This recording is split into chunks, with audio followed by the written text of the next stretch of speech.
քանի որ 2026 թվականի պետական բյուջեի նախագիծն են քննարկում, ուզում եմ ընդգծել, որ 2026 թվականը վճռական նշանակություն է ունենալու խաղաղության համար, որովհետև հունիսին տեղի ունենալու հերթական խորհրդարանական ընտրություններ եւ այդ ընտրությունները ըստ էության ունեն մի առանցքային հարց, որի պատասխանը պետքա տրվի եւ Հայաստանի Հանրապետության ժողովուրդը իր ընտրությամբ պետք է տեր կանգնի խաղաղությանը։ Սա ըստ էության այդ առաջիկա ընտրությունների առանցքային քաղաքական իմաստը եւ նպատակն է, համենայն դեպս կառավարության տեսակետից, բայց ոչ միայն կառավարության տեսակետից։ Պիտի ընդգծեմ, որ հարցը այդպես է եւ կառավարության տեսակետից եւ պատմական տեսակետից եւ բոլոր հնարավոր մյուս տեսակետներից, այսինքն 2026 թվականի խորհրդարանական ընտրությունների առանցքային հարցադրումը հետեւյալն է կամ անհրաժեշտությունը հետեւյալն է Հայաստանի Հանրապետության ժողովուրդը իր ընտրությամբ պետք է տեր կանգնի խաղաղությանը։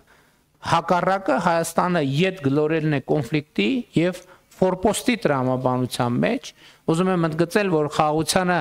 տեր կանգնելով Հայաստանի ժողովուրդը տեր կկանգնի նաեւ իր անկախության այս նորընծա մակարդակին, իր ինքնիշխանությանը, իր պետությանը եւ ես հիմա խուսափում եմ ասել դեր կկանգնի նաեւ իր ապագային, որովհետեւ կարծում եմ, որ ապագան հիմա է։ Մենք հիմա սովորաբար ապագան ընկալում ենք որպես ինչ որ հեռավար մի բան, բայց նաեւ ուզում եմ վերադառնալով, քանի որ ընտրությունների կոնտեքստում եմ հարցը դիտարկում, 2021 թվականին մենք ընտրություններին կառավարող քաղաքական ուժը ընտրություններին մասնակցեց ապագա կարգախոսով։ Հիմա մենք այսօր ապրում ենք այդ ապագայի մեջ։ Էսա այդ ապագան, որի մասին մենք խոսում ենք, հարգելի գործընկերներ։ Ապագան այլևս վաղը չէ։ Եվ իմիջիայլոց շատ հետաքրքիր է, որ այդ կարգախոսը երևի ինտուիտիվ ճիշտ է ձևակերպվել։ Կարգախոսը նրա մասին չէր, որ ապագա լինելու է։ Ապագա կա եւ ապագան կա այն ժամանակ ինչ որ իմաստով սպասվող այսօր ներկա, այսինքն ապագան այսօր է եւ շատ կարեւոր եմ համարում, որ մենք ապագայի հետ կապված մեր ընկալումները փոխենք, որ եւ հասկանանք, որ ապագան այլևս հեռավոր որոշակի կասկածելի երևույթ չի։ Ապագան մեր այսօրվա ամենօրյա կյանքն է, որովհետեւ 5 րոպե առաջ սա արդեն ապագա էր, ինչ որ հիմա կամ կես ժամ առաջ։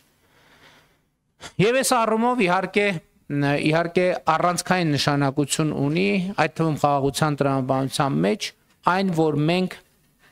մեր գործողությունների գաղափարաբանության առանցքում դնում ենք պետականությունը եւ պետությունը, որովհետեւ պետականությունը եւ պետությունը առանցքային նշանակություն ունեն, այդ թվում խաղաղության օրակարգի սպասարկման,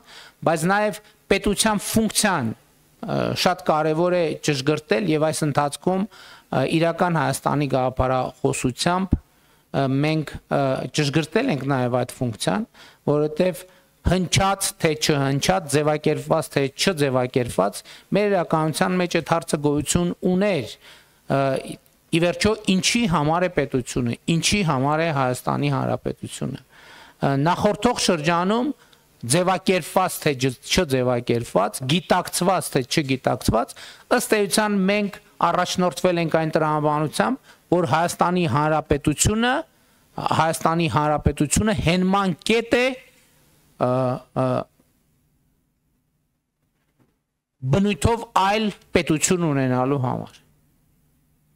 Իրական Հայաստանի գաղափարախոսությունը ասում է, որ Հայաստանի Հանրապետությունը ըստ էության իր միջազգայինորեն ճանաչված տարածքով ինքնաբավ է այդ առումով եւ նրա խնդիրը սեփական քաղաքացիների անվտանգությունը, բարեկեցությունը եւ երջանկությունը ապահովելն է։ Եվ մեր բոլոր ռազմավարությունները ներառյալ անվտանգային, պաշտպանական եւ այլն տեղավորվում են այս տրամաբանության մեջ։ Սա շատ կարևոր նրբություն է եւ մենք օրինակ այդ թվում իհարկե նախկինում դրա մասին խոսել ենք,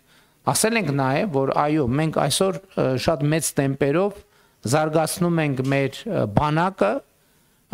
եւ բայց նաեւ զարգացնում ենք մեր բանակի հայեցակարգը, որի վրա հիմնվում է մեր բանակը։ Եվ մենք ասում ենք, որ մեր բանակը Հայաստանի Հանրապետության միջազգայինորեն ճանաչված ինքնիշխան տարածքից դուրս խնդիր չունի լուծելու։ Եվ մենք նույնիսկ շատ կարևոր ենք համարում, որ մեր ամենօրյա աշխատանքային խոսակցության մեջ մարտունակ բանակ հասկացությունը վերափոխենք եւ վերաձևակերպենք պաշտպանունակ բանակ, որովհետեւ երբ որ ասում եմ մարտունակ բանակ, ինքը չի տեղորոշում այդ պոտենցիալ մարտը որտեղ է տեղի ունենում կամ որտեղ կարող է տեղի ունենալ։ Մեզ համար շատ կարևոր է, որ մենք ընդգծենք այս կոնտեքստը, որ Հայաստանի Հանրապետության բանակը պետք է լինի պաշտպանունակ, այսինքն պետք է վիճակի լինի պաշտպանել Հայաստանի Հանրապետության տարածքային ամբողջականությունը, ինքնիշխանությունը, Հայաստանի Հանրապետության քաղաքացիների անվտանգությունը եւ ընդ որում ես ուզում եմ ընդգծել, որ սա միջազգային օրենքներով յուրաքանչյուր պետության պարտավորությունն է ապահովել սեփական քաղաքացիների անվտանգությունը, այդ թվում հնարավոր արտաքին միջամտություններից։ Եվ իհարկե բոլոր այս հարցերի վերաբերյալ մենք հիմա կարող ենք տարբեր հայեցակարգային հարցեր քննարկել պաշտպանության ոլորտի, կրթության ոլորտի, ցանկացած ոլորտի։